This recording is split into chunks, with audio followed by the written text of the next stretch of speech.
नमस्कार, मैं लीजा और आप देख रहे हैं सबरंग समाचार। झारखंड में ईडी की कार्रवाई। आपको बता दूं कि निलंबित आईएएस पूजा सिंघल और उनके पूरे परिवार की संपत्ति को ईडी ने किया है अटैच।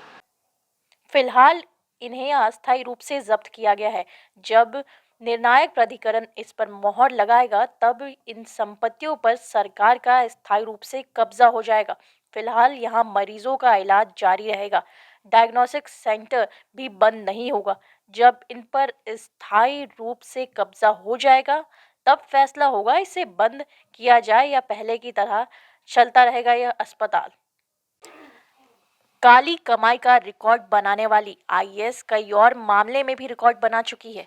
दरअसल केवल 21 साल की उम्र में आईएएस ने लिम्का बुक ऑफ रिकॉर्ड में अपना नाम दर्ज करवाया था और अब पूजा सिंघल के नाम करप्शन वाली लिस्ट से भी जुड़ गया है। आपको बता दूं कि पूजा सिंघल पर भ्रष्टाचार के आरोप पहले भी लगते रहे हैं, लेकिन अब ईडी की कार्रवाई के बाद इस अधिकारी की काली कमाई की पूरी कुंडली निकल आई है। ईडी ने पूजा सिंघल की 82.77 करोड़ की संपत्ति को अटैच कर लिया है। रांची के सबसे बड़े अस्पताल पल्स सुपर स्पेशलिस्ट, जिसकी चर्चा पूरे राज्य में गूंजती है। जैसा कि इसका नाम पल्स सुपर स्पेशलिस्ट हॉस्पिटल है, वैसे ही इस हॉस्पिटल के कारनामे भी है। इस हॉस्पिटल में कई ऐसी सुविधा मौजूद है जो राज्य के अन्य बड़े हॉस्पिटल में सोची भी नहीं जा सकती। पूजा सिंघल ने अपनी काली कमाई से इस अस्पताल को जिस तरीके से चमका कर रखा था, अब ईडी ने जैसे ही पूजा सिंघल की संपत्ति अटैच करनी शुरू की, सबसे पहले पल्स हॉस्पिटल और पल्स डायग्नोसिस सेंटर को अटैच किया है और साथ साथ रांची में जो 2 भूखंड मौजूद है उसको भी अटैच किया गया है। अब आगे देखने वाली बात यह है कि क्या पूजा सिंघल की संपत्ति पे ईडी किस तरीके से अपना कब्जा करती है। जिस तरीके से ईडी जांच एजेंसी के रूप में काम कर रही है, क्या अब हॉस्पिटल को भी संचालित करने में वो 2000 बैच की आईएएस पूजा सिंघल झारखंड में खनन और उद्योग विभाग में सचिव थी। इससे पहले झारखंड में जब बीजेपी की सरकार थी उस दौरान भी कृषि सचिव के रूप में काम किया।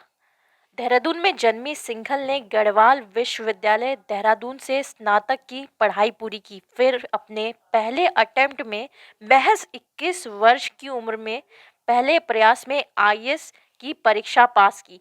वो अपने स्कूल से लेकर के कॉलेज के दिनों तक टॉपर की सूची में शामिल थी। नौकरी के दौरान जहां जहां पोस्टिंग रही उनमें भ्रष्टाचार और अन्य अनियमितताओं के कई गंभीर आरोप लगे, लेकिन पहली बार मनरेगा में हुए घोटाले को लेकर के पूजा सिंघल का नाम सामने आया। दरअसल ये मामला 2007 से लेकर के 2010 का है। इन 3 सालों में आईएएस पूजा सिंघल झारखंड के 3 जिलों में डीसी रही। उसी दौरान मनरेगा में 18 करोड़ रुपए की गड़बड़ी हुई। जानकारी मिलते ही तत्कालीन सीएम अर्जुन मुंडा ने जांच के आदेश दिए।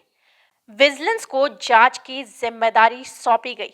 16 एफआईआर भी दर्ज किए गए और गिरफ्तारियां भी हुई। सबसे महत्वपूर्ण गिरफ्तारी पश्चिम बंगाल में हुई राम विनोद सिन्हा की, जो कि खूंटी में सेक्शन ऑफिसर के पद पर तैनात थे।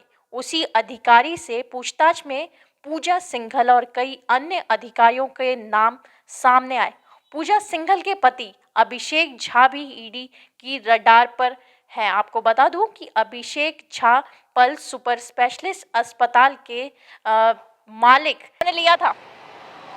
अब ये सवाल ये उठता है जहन में कि अगर ईडी जो पल्स सुपर स्पेशलिस्ट अस्पताल है उसे अटैच कर रही है तो आने वाले दिनों में ईडी किस तरीके से उस अस्पताल को क्या वो संचालित करेंगी, या फिर एनोस एक्का के घर को ईडी का अभी रांची में जो जोनल ऑफिस बना हुआ है उस तरीके से किसी ऑफिस के रूप में परिवर्तन किया जाएगा। उसे ये देखने वाली बात होगी और ये बड़ी बात होगी अगर ईडी के द्वारा ये सभी चीज़ें होती है तो आखिर ईडी का अगला कदम क्या होगा पूजा सिंघल की संपत्ति पे।